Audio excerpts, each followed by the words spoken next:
Hello, everybody. Welcome back to the Paid Search Podcast YouTube channel. Today, we are doing a PPC questions and answers episode. If you have a question for us, leave it in the comments or go to paidsearchpodcast.com to the contact page, send us your question, and we will answer it on the show. And if you get a chance, please click the like button because that's what YouTubers do. They ask you to do that. So, Chris, today's question comes from Alexander.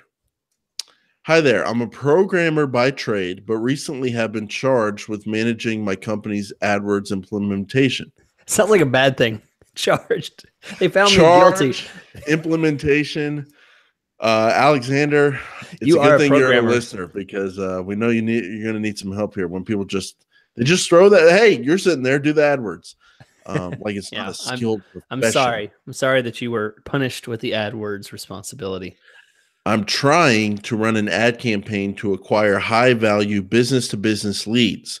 Do you have any advice which is specific to acquiring strong business-to-business leads?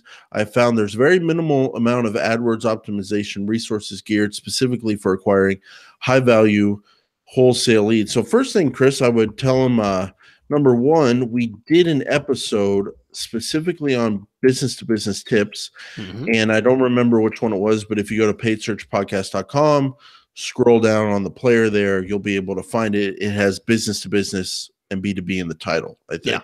Now, that said, I'm pretty good at business-to-business AdWords accounts myself. You are. But I'm okay. It's not like the moving industry where every time I change a cost per click bid, the whole industry economics change, as we talked about on our last episode. But Chris, you are the puppeteer of the mover. You are the business to business person. Okay. This is your wheelhouse. You have B2C accounts for sure, but you do have a ton of business to business clients and experience. So what are some of your best tips for Alexander in terms of business to business tips when it comes to Google AdWords? Okay, I'm going to give you, Alexander, I'm going to give you the rundown here. Basically, the thing, all the tips that I'm about to give you are all based on one factor. 80 to 90% of the traffic out there, you're not interested in. Okay, so that makes a big difference in the way that you manage your campaign, the way that you build your campaign.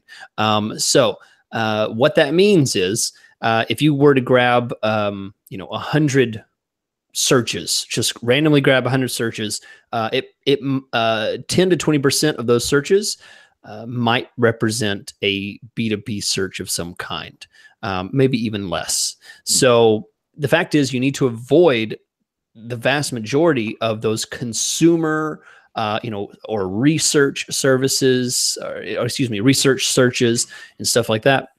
And go after the ones that are really going to be solid gold on actually people looking to hire a business on behalf of their own business. Okay, so here's how that looks.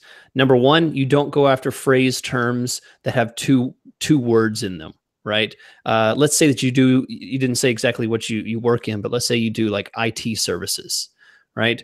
The phrase IT services phrase match, junk. You're going to get a bunch of things like Best Buy IT services or AT&T IT services, or these consumers that are looking for things that are IT services, but they are consumer level. They're not people looking to purchase a. So what would some of those B2B searches be, Chris? B2B searches would be something more of specific, having to say commercial IT services.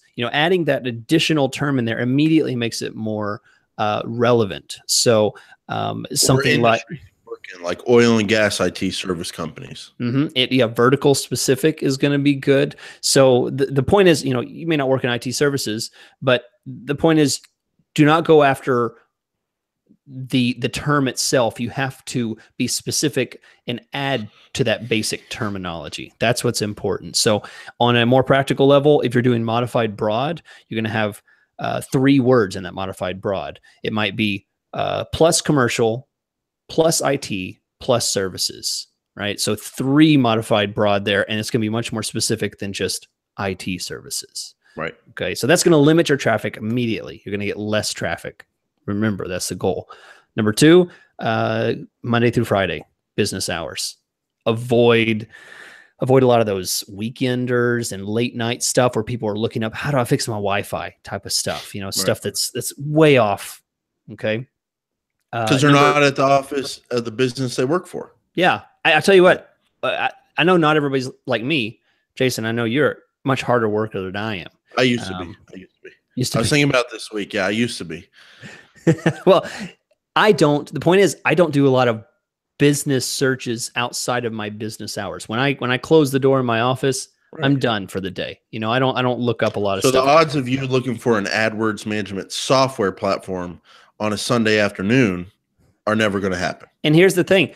Only take those leads that are going to be hot at the moment that you receive them. Would you want a good, solid business-to-business lead on a Saturday at 9 p.m. when you can't follow up on it until Monday or Tuesday? What's the value in that? Go after things where you can follow up on it immediately. That's what makes an AdWords lead valuable. Okay. Another thing I do, this one's a bit drastic, but I cut off mobile traffic. That immediately, Jason, if you look at your mobile to desktop traffic, what are they saying? Mobile's growing every year. We're at 99% now of searches are on mobile. No, come on, guys. Desktop's not dead. No, we're at what, 60% on mobile? Yeah, I mean, usually it's a little bit, maybe 10-20% over what desktop is. Yeah, but that doesn't mean desktop's not valuable. I find that the value of when it comes to B2B is a whole lot better in desktop than it is mobile, because I don't want those at the stoplight searches on like how to fix my Wi-Fi.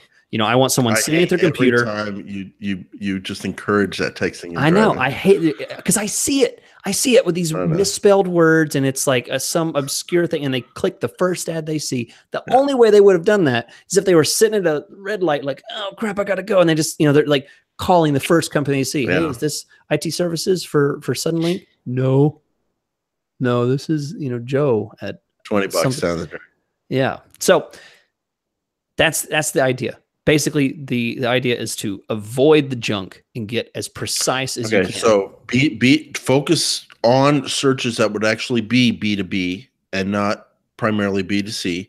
Because yes, someone could do a phrase match IT services and be B2B, but it's not likely. Yeah. So cut those out. Focus on specifically B2B searches. Both with the words commercial, industrial, then some verticals that your company offers services in. Business hours, focus on desktop. Is there anything you do with your ad copy, Chris, to encourage B2B, or does that just kind of get B2C anyway? That's more specific industry. Right. It's tough to give a general idea for any B2B, but try and be as non-consumer friendly as possible. If you do IT services, don't use the phrase IT services. Use things that would scare people. The word like infrastructure or workstation. Enterprise, things like this. Put a price, $300 an hour, whatever the actual scary price is, put that in there, because I'll tell you what, Joe won't click on that. He's like, I need someone to help me install Windows. And he's $300 an hour. No way. That's going to keep Joe from clicking on it. He's going to be scared of that. So, okay. And listen, Alexander, if that's not good enough for you, have a talk with your bosses. Tell them that you've got to get back to programming, and who the master B2B guy is, Chris Schaefer, chrisschaefer.com. Well, Jake Rothman. Come on. Jake Rothman. Yeah. Thanks for that shout out, Chris. God, dude, Jake. That's it. All right. Well, that's it. That's it. That's the end of the podcast, because Jason's left and he's not coming back. Thanks for watching. Send in your questions, and maybe I can get Jason back for the next one.